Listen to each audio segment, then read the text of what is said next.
வணக்கம்.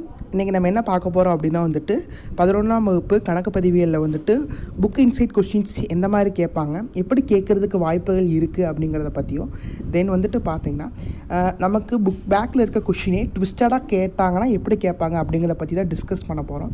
ஸோ இந்த வீடியோ கண்டிப்பாக உங்களுக்கு யூஸ்ஃபுல்லாக இருக்கும்.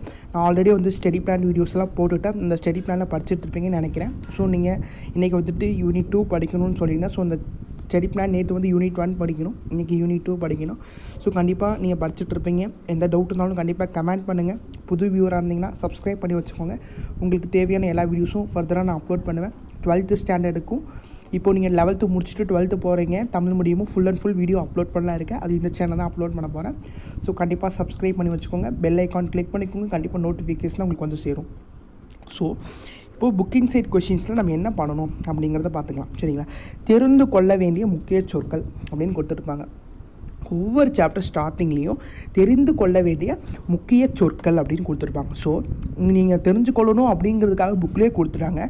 ஸோ இதை பற்றி என்ன அப்படிங்கிறது ஒரு டெஃபினிஷன் மாதிரி நீங்கள் தெரிஞ்சு வச்சுக்கோங்க. சரிங்களா? ஆதார ஆவணங்கள்லாம் என்ன, ரொக்க சீட்டுன்னா என்ன, இடாப்புன்னா என்ன, பற்று குறிப்புன்னா என்ன, வரவு குறிப்புன்னா என்ன அப்படிங்கிறத நீங்கள் என்ன பண்ணணும் தெரிஞ்சு வச்சுக்கோங்க. இதில் கொடுத்துருக்கிறதுலாம் ஒரு சிலதான் புக் பேக் 2 மார்க்ஸ் 3 மார்க்ஸ்லேயும் இருக்கும். மேக்ஸிமம் பார்த்தீங்கன்னா இருக்காது. ஸோ அப்போனா அது என்ன அப்படிங்கிறத தெரிஞ்சு வச்சுக்கோங்க. பிகாஸ் இது வந்துட்டு எப்படின்னா உங்களுக்கு வந்துட்டு சரியாக தவறால் கேட்கலாம், இல்லாட்டி வந்து பற்று குறிப்புனா என்ன என்று கேட்கலாம், வரைவு குறிப்பு பற்றி குறிப்பு வரைகன்னு சொல்லலாம். ஸோ உங்களுக்கு கொஷின்ஸ் வந்துட்டு எப்படி வேணாலும் கேட்கலாம். ஸோ அப்போது அவங்களே சொல்லியிருக்காங்க இது தெரிஞ்சுக்கோங்க அப்படின்னு சொல்லியிருக்காங்க. ஸோ அதை நம்ம இன்னும் கொஞ்சம் நல்லா தெரிஞ்சு வச்சுக்கலாம் அப்படிங்கிறது. ஸோ ஒவ்வொரு சாப்டர்லையும் தெரிந்து கொள்ள வேண்டிய சொற்கள் அப்படிங்கிறத அந்த சொற்களை தெரிஞ்சு வச்சுக்கோங்க. தென் அதோடைய மீனிங் என்ன அப்படிங்கிறத ஒரு ஃபியூ லைன்ஸில் நீங்கள் தெரிஞ்சு வச்சுக்கோங்க. தென் வந்துட்டு பார்த்தீங்கன்னா இந்த மாணவர் செயல்பாடு, அதுக்கப்புறம் வந்து உங்களுக்கு தெரியுமா, தென் வந்துட்டு இந்த கேஸ் ஸ்டடி, அப்புறம் வந்து ப்ரௌன் கலரில் பாக்ஸ் போட்டிருக்குது, அந்த மாதிரி இருக்கிறதெல்லாம் வந்து தெளிவாக படிச்சுக்கோங்க. நமக்கே டிஃப்ரெண்ட்டாக இருக்கும். நம்மளை பார்த்தோன்னே அது நமக்கு தெரியணும், அட்ராக்டிவாக இருக்கணும் அப்படிங்கிறதுனால தான் வந்துட்டு என்ன பண்ணியிருக்காங்க, அந்த புக்கிலேயே வந்துட்டு நமக்கு அது தனி பாட்டாக கொடுத்துருக்காங்க. ஸோ அதையும் நீங்கள் வந்துட்டு ஒரு தடவை படிச்சுக்கோங்க. முக்கியமாக பார்த்தீங்க அப்படின்னா வந்துட்டு உங்களுக்கு கம்பல்சரி கொஷின் இந்த மாதிரி ட்விஸ்டடாக கேஸ் ஸ்டடீஸ்லாம் உங்களுக்கு கம்பல்சரி கொஷினில் வரதுக்கான வாய்ப்புகள் இருக்குது அதிகபட்சமாக. சரிங்களா? இந்த மாணவர் செயல்பாடு உங்களுக்கு தெரியுமா அவரோட ஆன்சர்ஸ்லாம் வேணும் அப்படின்னா கண்டிப்பாக எனக்கு கேளுங்க. நான் உங்களுக்கு அதோடைய ஆன்சர்ஸும் வந்துட்டு நான் ஃபர்தராக உங்களுக்கு சொல்லித்தரேன். சரிங்களா? அதுக்கப்புறம் பார்த்தீங்கன்னா இந்த சிந்தனைக்கு அப்படின்னு சொல்லுவாங்க. ஸோ பார்த்தீங்கன்னா இதில் என்ன சொல்லியிருக்காங்கன்னா ஏன், எதற்கு, அந்த மாதிரி கொஷின்ஸ்லாம் கொடுத்துருப்பாங்க. அது வந்து நீங்கள் சிந்தனிக்கணும், நீங்கள் வந்து யோசிச்சு இதோட பதில் என்ன அப்படின்னு சொல்லணும். பட் நம்ம அந்த மாதிரி எதுவுமே பண்ணுறது, புக் பேக்கில் படிக்கிறோம், புக்கிங்கில் என்ன இருக்குதுன்னு சொல்கிறோம், படிச்சுட்டு போய் மார்க்காக படிக்கிறோம். ஸோ இந்த மாதிரிலாம் படித்து வச்சுக்கேன். கண்டிப்பாக உங்களுக்கு ஃப்யூச்சருக்கு கண்டிப்பாக உங்களுக்கு யூஸ்ஃபுல்லாக இருக்கும். சரிங்களா?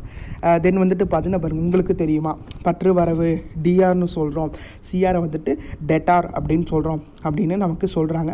ஸோ வந்துட்டு இதெல்லாம் வந்துட்டு உங்களுக்கு தெரியும், இருந்தாலும் வந்துட்டு அது லத்தீன் மொழி, இத்தாலிய மொழி அப்படின்னு சொல்லி நமக்கு சொல்லியிருக்காங்க. ஸோ அதெல்லாம் நீங்கள் படித்து வச்சுக்கலாம். ஸோ உங்களுக்கு கேட்கலாம் டிஆர் என்ற சொல் எந்த மொழியிலிருந்து தோன்றியது அப்படின்னா லத்தீன் மொழியிலிருந்து தோன்றியது. அந்த மாதிரி கொஷின்ஸ் கேட்குறதுக்கான வாய்ப்புகளும் இருக்குது. சரிங்களா? அதுக்கப்புறம் வந்து பார்த்தீங்கன்னா நம்ம ஆல்ரெடி நான் சொல்லியிருந்தேன், இங்கிலீஷ் மீடியம் வீடியோவில் நான் சொல்லியிருந்தேன். ஸோ தமிழ் மீடியம் வீடியோ நான் சொல்லிடுறேன்.